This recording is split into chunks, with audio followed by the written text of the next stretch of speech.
வணக்கத்துடன் இன்பா டாக்ஸ். இந்த வலையொலியில் இரண்டு விடயங்களை குறித்து அல்லது காணொலியில் இரண்டு விடயங்களை குறித்து தான் நாம் இன்று பேச இருக்கிறோம்.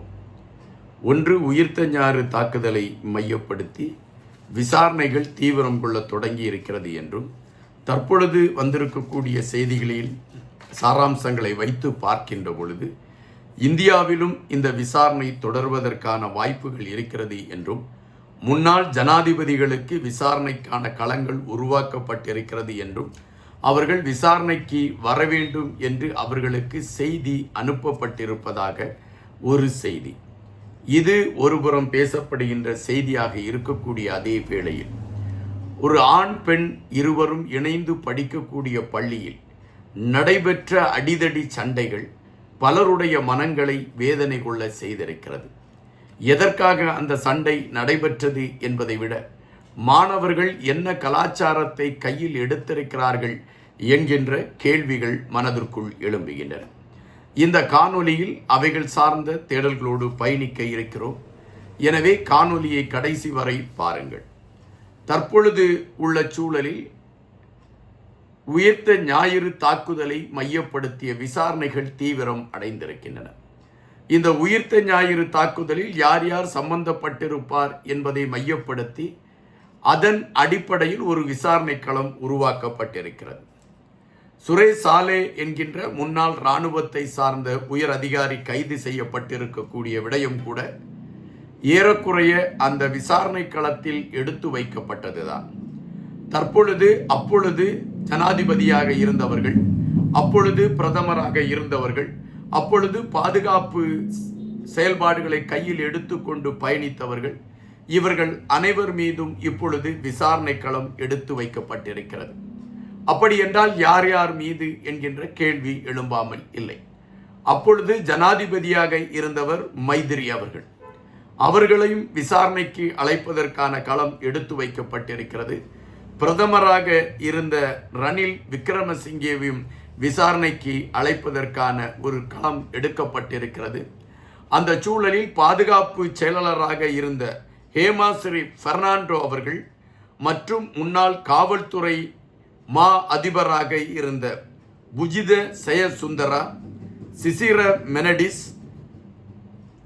திலந்த ஜெயவர்த்தனா, ரத்ன முனசிங்க, தேசபந்து தென்னகோன், வசந்த விக்ரமசிங்க, PL பெரரோ போன்றவர்கள் அனைவருமே விசாரணைக்கு வர வேண்டும் என்பதை மையப்படுத்தி இப்பொழுது அது சார்ந்த செய்திகள் அனுப்பப்பட்டிருக்கின்றன. அப்படி என்றால் இந்த விசாரணைக்கு அழைக்கப்பட்டு இருக்கக்கூடியவர்கள் அல்லது விசாரணைக்கு வரக்கூடியவர்களை கைது செய்யப்படுவதற்கான களங்கள் இருக்கிறதா என்கின்ற கேள்விகளும் எழும்பிக் கொண்டு இருக்கின்றன. காரணம், சுரேஷ் சாலே அவர்களும் விசாரணைக்கு அழைக்கப்பட்டார். அதன் பின்பு கைது செய்யப்பட்ட விடயங்கள் பேசப்படுகின்றன. மைத்திரி மீதும் ரணில் விக்ரமசிங்கே மீதும் சந்தேகங்கள் இருக்கிறது, சர்ச்சைகள் இருக்கிறது என்கின்ற விடயத்தை மையப்படுத்தி தொடர்ச்சியாக எடுத்து வைக்கப்பட்ட கருத்துகள் அல்லது தொடர்ச்சியாக சொல்லப்பட்ட செய்திகள், அவர்களும் கைது செய்யப்பட வேண்டும் என்கின்ற செய்திகள் பரவலாகவே பேசப்பட்டவைகளாக இருந்தன. தற்பொழுது அவர்கள் விசாரணைக்கு அழைக்கப்பட்டிருக்கிறார்கள் என்கின்ற செய்தி அவர்களுடைய கைதுக்கான களமாக மாறுமா என்கின்ற கேள்விகள் எழும்பிக் கொண்டு இருக்கின்றன. இது ஒருபுறம் இருக்கக்கூடிய சூழலில்தான் ஒரு காணொலி சமூக வலைதளங்களில் பரவிக்கொண்டு இருக்கின்றன. அந்த காணொலியில் வெள்ளை உடை தனித்த பள்ளி மாணவர்கள், ஆண் பெண் இருவரும் படிக்கக்கூடிய பள்ளிக்கூடம் என்றுதான் நான் நினைக்கின்றேன். அந்த காட்சியை பார்க்கின்ற பொழுது அப்படித்தான் இருக்கின்றன. அந்த பள்ளி வளாகத்தில் மாணவர்கள் இன்னொரு அணி மாணவர்களை தாக்கக்கூடிய களங்களும், இடையிலே பெண்கள் பயந்து கொண்டு ஓடக்கூடிய ஒரு நிலைமையும், சில பெண்கள் தாக்கிக் கொண்டிருக்கக்கூடிய மாணவர்களை அமைதிப்படுத்துவதற்காக எடுக்கக்கூடிய முயற்சிகளும், அதையெல்லாம் கண்டுகொள்ளாமல் மாணவர்கள் தாக்குதலை நடத்தக்கூடிய களங்களும் நமக்கு ஒரு அச்சத்தை தருவதாக இருந்தது. அங்கு அந்த மாணவிகள் அலறிக்கொண்டு ஓடிய ஒரு களமும், அதை குறித்தெல்லாம் எந்தவித கவலையும் இல்லாமல் எதிரியில் இருப்பவரை ஓங்கி ஓங்கி குத்தி கொண்டிருந்த இன்னொரு அணியை சார்ந்த மாணவர்களும் உண்மையிலே எதை நோக்கி செல்கின்றது நம்மளுடைய மாணவ செல்வங்கள் என்கின்ற கேள்வியை அது எழுப்பியிருக்கிறது. பரவலாகவே இலங்கையை மையப்படுத்தி சொல்லப்படுகின்ற ஒரு செய்தி என்னவென்றால், மது, போதை போன்றவைகள் தாராளமாக கிடைக்கக்கூடிய ஒரு களமாக இலங்கை மாறிவிட்டது என்றும், பள்ளிக்கூட மாணவ மாணவிகள் கூட அந்த மருந்துகளை அவர்கள் உட்கொண்டு போதை கொள்ளக்கூடிய ஒரு களமும், இனிப்புகளில் போதை மருந்து கலந்திருந்து அது விற்பனை செய்யப்பட்டு அதை உண்டு மாணவர்கள் போதை கொள்ளக்கூடிய களங்களும் இருக்கிறது என்கின்ற செய்திகள் பரவலாகவே பேசப்பட்டு கொண்டு இருக்கின்றன. அதற்கான ஆதாரங்களை நாடாளுமன்றத்திலும் பலர் எடுத்து வைத்து கொண்டிருக்கின்றார்கள். ஆனால் ஆட்சி பீடத்தில் இருக்கக்கூடிய ஆட்சியாளர்கள் இதை மிக கவனமாக எடுக்கிறார்களா என்றால் இல்லை என்பதுதான் மிக மிக வருத்தமான ஒரு பதிவாக இருக்கிறது. ஆட்சியில் ஏறி 1.5 வருடம் தாண்டி விட்டது. ஆனால் இதுவரை அவர்கள் ஏதாவது ஒரு தீர்வை உருவாக்கி வைத்திருக்கிறார்களா என்றால் இல்லை. இதில் ஒரு வேதனையான விடயம் என்னவென்றால், ஆட்சி பீடத்தில் இருக்கக்கூடிய பிரதமர் தான் கல்வித்தொழில் அமைச்சராகவும் இருக்கிறார், கல்வித்துறை அமைச்சராகவும் இருக்கிறார். எனவே கல்வித்துறை அந்த பிரதமருடைய கட்டுப்பாட்டில் இருக்கின்றன. பிரதமர் மீது கடுமையான விமர்சனங்களை பலர் எடுத்து வைத்துக் கொண்டிருக்கின்றார்கள்.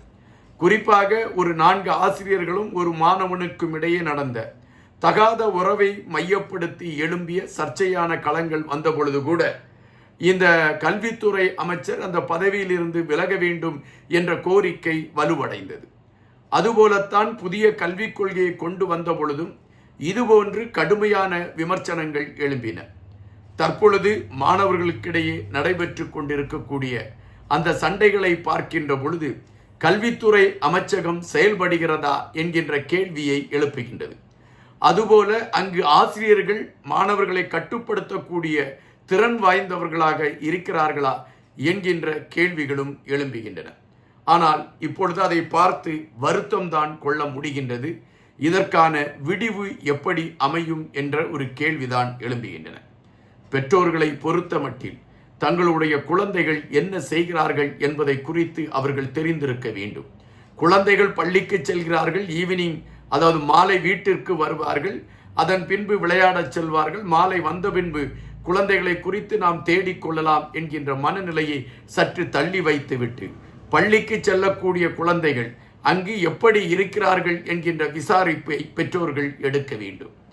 வருகின்ற சமுதாயத்தை எப்படி கட்டி அமைக்கப் போகிறோம் என்பதே பெரும் கேள்விகளாக இருந்து கொண்டு இருக்கக்கூடிய சூழலில் இதுபோன்ற அச்ச நிகழ்வுகள் இன்னும் பயங்கொள்ள செய்து கொண்டு இருக்கிறது என்பதுதான் மிக மிக வருத்தமான ஒன்றாக இருக்கின்றது. தற்பொழுது இந்த 2 செய்திகளையும் வைத்து நாம் பார்க்கின்ற பொழுது, ஒன்று, உயிர்த்த ஞாயிறு தாக்குதலில் ஒரு நீதியான விசாரணை கிடைப்பதற்கான களம் அமையுமா என்கின்ற கேள்வி.